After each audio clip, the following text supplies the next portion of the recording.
When I returned home from our week-long honeymoon, strange noises greeted me as I walked through the door. Anxiety set in. I feared that the house might have been broken into while we were away. Did you hear that? Maybe there's someone inside. Should we call the police? I asked my husband, but he dismissed my concerns with a calm, "It's all right." He strode into the house, and I hurried after him, my heart racing. To my relief, it wasn't burglars but my mother-in-law Kelly and my sister-in-law Jo. They were inside, seemingly at ease. I was puzzled, wondering why they were there. Apparently, they had volunteered to look after the house while we were gone, and my husband had given them a key. I had assumed they would leave once we returned. "It's getting dark. If you don't go home soon, you'll be out of time," I suggested, hoping they'd take the hint. Instead of leaving, they settled in, commandeering the living room and even taking a shower without asking. I hoped they would depart the next morning, but when I came home from work, they were still there. Unable to tolerate the intrusion any longer, I asked my husband to ask them to leave. His response shocked me. "We all live together now, so if you don't like it, you can leave." He was suggesting that I move out instead. I packed a few essentials and left with just a carry-on. My name is Izzy. I'm a 29-year-old magazine editor. 3 years ago, I met my current husband Alex, through a friend. Prior to him, I had little relationship experience, but I was drawn to his decisive and dependable nature. He expressed his love first and after 3 years of dating proposed. We married, and while searching for a new home and wedding venue, Alex's reliability made everything run smoothly. I enjoyed our life together in the new house.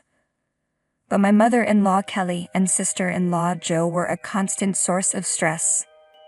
My father-in-law had passed away a decade ago, leaving Alex's family as just Kelly and 27-year-old Jo. I had minimal contact with them before our marriage and hoped to maintain a polite distance. However, after the wedding, their presence became increasingly intrusive. Kelly began calling almost daily, demanding more money. "Can you increase my allowance? I can't live decently on what you give me. Just $200 more would be enough," she pleaded. I told her to ask Alex, as he was in charge of finances. She accused me of being extravagant and warned me that not taking care of my in-laws would bring bad karma. Despite my attempts to redirect her to Alex, she blamed me for her financial troubles. Kelly also insisted that I visit her more often, help with chores, and send her favorite foods monthly. While Kelly harangued me over the phone, Jo started showing up unannounced, adding to my stress. While I was cooking dinner, Kelly frequently dropped by unannounced, saying things like, "I was in the neighborhood, so I thought I'd pop in. Is dinner ready yet? I'm starving. Hurry up." She would make herself comfortable on the sofa, waiting for me to finish cooking, and then leave after eating. Despite my repeated requests for her to give me notice before visiting and to come less often, she always brushed off my concerns. "Don't worry about it, I'm just stopping by. Just feed me whatever," she'd say dismissively. I tried to address the issue with Alex, and he did speak to both Kelly and Jo about their behavior. Despite this, I didn't feel it was appropriate to be too harsh with them, given that Jo was Alex's sister. 6 months into our marriage, Alex and I finally went on our long-awaited honeymoon in Europe, which had been postponed due to our busy schedules. We enjoyed every moment, unwinding and escaping from daily stress. However, when we returned home after a smooth week-long trip, we were greeted by strange noises coming from inside the house. Panic set in as I wondered if we were dealing with a burglary. "Did you hear that? Maybe there's someone in the house. Shouldn't we call the police?" I asked Alex, but he didn't seem concerned at all. "It's all right," he said calmly, walking into the house as if nothing was wrong. I quickly followed Alex into the house and was relieved to find Kelly and Jo instead of burglars. However, I was puzzled about why they were there. "Oh, you're back. Did you bring me a souvenir? The bracelet I asked for? Did you get it?" Kelly asked, clearly expecting something. "Of course not, it was too expensive," she replied when I said I hadn't. While the three of them chatted away happily, I couldn't help but wonder about their presence. Why are you guys here?" I asked. Kelly looked at me with a hint of annoyance. Are you saying our presence is a nuisance? An empty house is an easy target for burglars while you were on vacation. We went out of our way to protect it, so you should be grateful. Apparently, they had offered to watch the house while we were away, and Alex had given them the key. I had told Alex that he should have discussed this with me first. He replied that he hadn't had time because they had approached him at the last minute. What was done, so I tried to accept that the house was safe thanks to their efforts. As I looked around, however, I saw the extent of the mess they had left. Every room was cluttered with their belongings. Joe's clothes were crammed into the closet, with the overflow strewn across the floor. In the living room, clothes, bags, remote controls, comic books, and other items were scattered everywhere, not just on the table but also on the floor. After a long flight, I was exhausted and frustrated by the thought of cleaning up all this mess. That wasn't the only issue at hand. I had hoped that once we arrived home, Kelly and Joe would leave, but they didn't. It's going to be dark soon. If you don't go home now, you'll be stuck here, I said, trying to be polite. Why don't you let us take it easy today? Kelly responded. Not only did they refuse to leave, but they also took over the living room and started taking showers without asking. They had completely made themselves at home. Expected them to leave the next morning, but there was no sign of them moving out. When I came home from work, they were still there. I told them it was time for them to go. We're family. You don't have to worry about us. Just pretend we're not here, they insisted. Despite their insistence that I ignore their presence, I was the one who ended up cooking, cleaning, and doing the laundry. I felt overwhelmed and frustrated. If I didn't take action, they seemed ready to stay as long as they wanted. I decided I needed to ask Alex to intervene and ask them to leave. As I was tidying up my room, I noticed that one of my limited edition perfumes, worth over $300 and no longer available for sale, was missing. I had been using it sparingly. Panic set in and I asked Kelly if she had seen it, but she claimed she didn't even know I had perfume. When I questioned Joe, she pulled out the bottle from her bag and handed it to me. To my dismay, it was nearly empty. I had been careful with my limited edition perfume, and there was still more than 6% left. When I confronted Joe about the missing perfume, she simply said, "It smells nice, doesn't it?" My friend liked it too, so I lent it to her.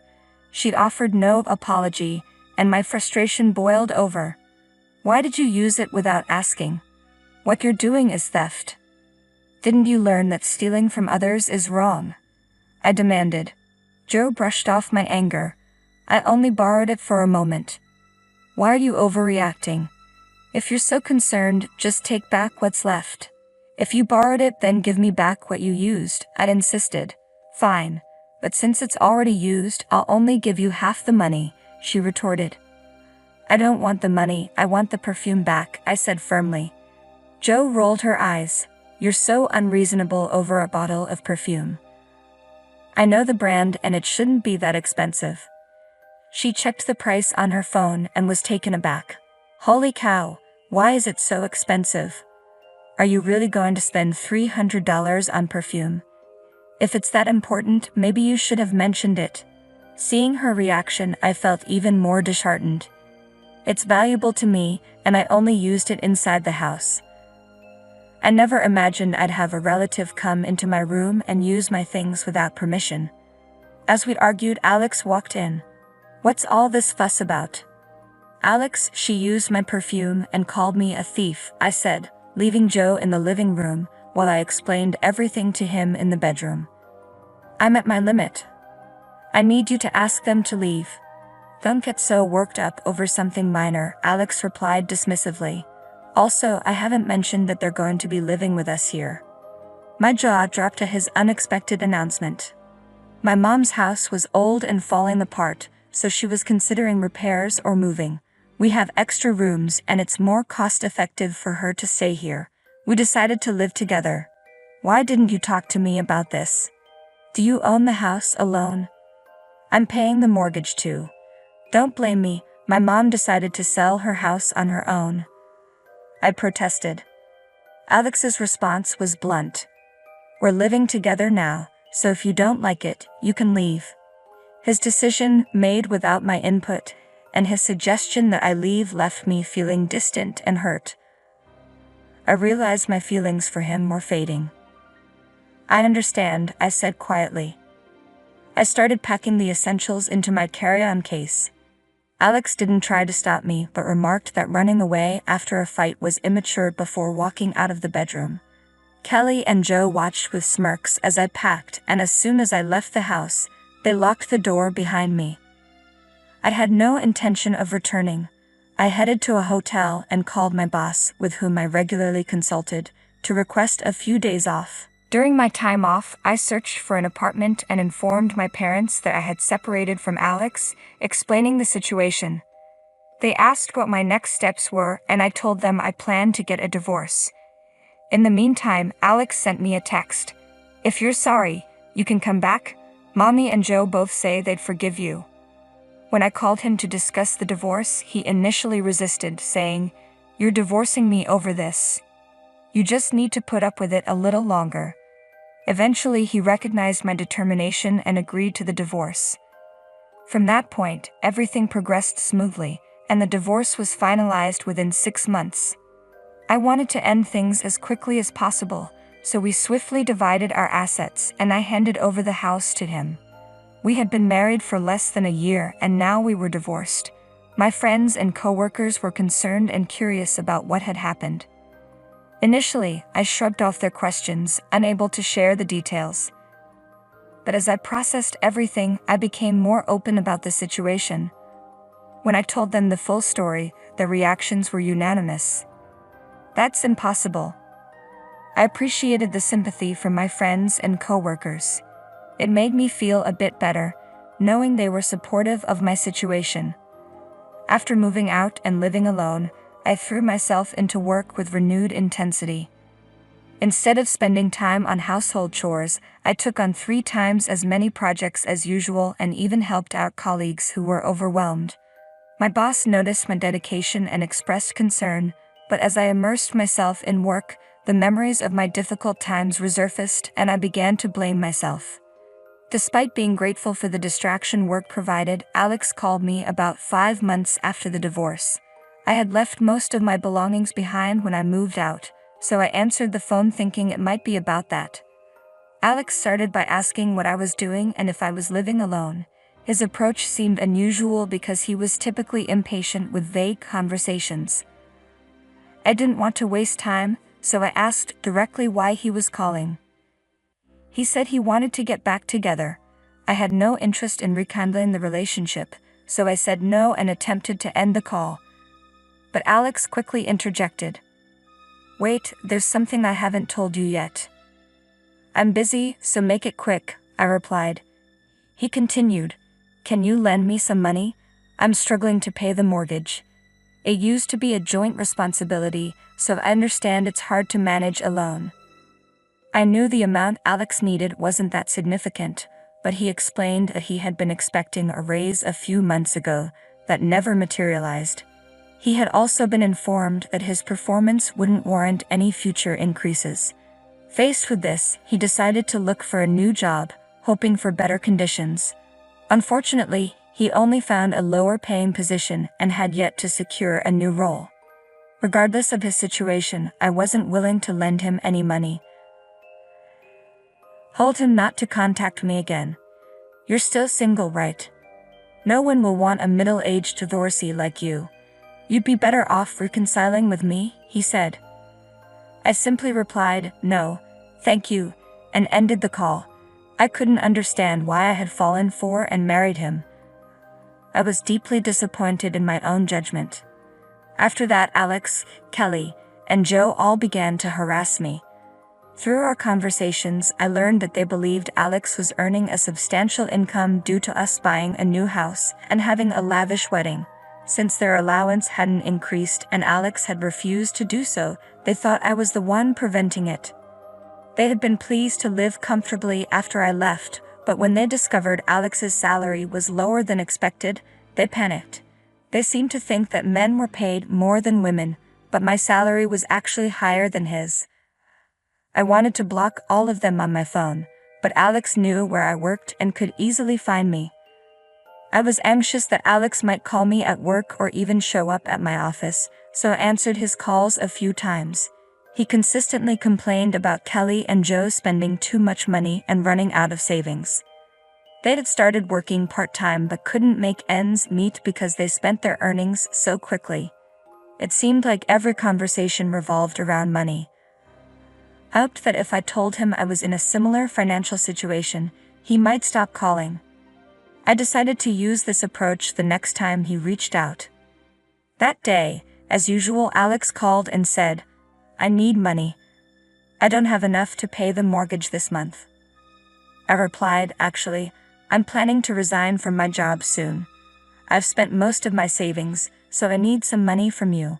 If you think I'm lying, you can check with someone at my work." Alex simply said, "I see," and ended the call. After that, he stopped contacting me. When I shared this with a friend, she informed me that Alex's situation was even worse than I had realized. He had ended up with a lower-paying job, and most of his salary went towards the mortgage. Additionally, Joe had an affair with her part-time job manager, who was married. When his wife discovered the affair, she fired Joe and filed a civil lawsuit against her. Initially, Joe claimed that the manager had pursued her and she didn't know he was married. However, text exchanges revealed she was aware of his wife's pregnancy and still pursued him. The manager and his wife divorced, and Joe faced a substantial compensation claim. Joe's affair and subsequent lawsuit led to her losing both her job and her friends. Alex's family ended up covering the mortgage and the debt from the lawsuit, effectively living in a cycle of debt. Kelly, meanwhile, complained that her friends had grandchildren while her own children were still single and struggling. Alex often lamented to this friend about his daily arguments with Kelly, his current single status, and how women no longer showed interest in him. He had lost weight and looked disheveled, aging far beyond his years. His friend rolled her eyes at his complaints. Had shared the reasons for my divorce with many people, and now this friend was the only one Alex had left to confide in. She was the one who introduced us and felt a sense of responsibility for how things turned out. Although she found his constant drama oddly intriguing, she stayed in touch with him to keep him away from me. As for me, I recently launched a web magazine with a university friend. I left my previous job and invested most of my savings into the startup. Though it's a small venture and I handle many tasks on my own, I am thrilled by the new challenges. Where I once felt daunted by new beginnings, I now manage them with confidence, having grown from past obstacles. I've also started a new relationship with someone I met at work. He respects my feelings and supports me, helping me realize that Alex was not a decisive leader, but simply selfish. For a while after my divorce, I doubted that I would ever marry or date again. Now I am able to think positively and cherish the new happiness in my life.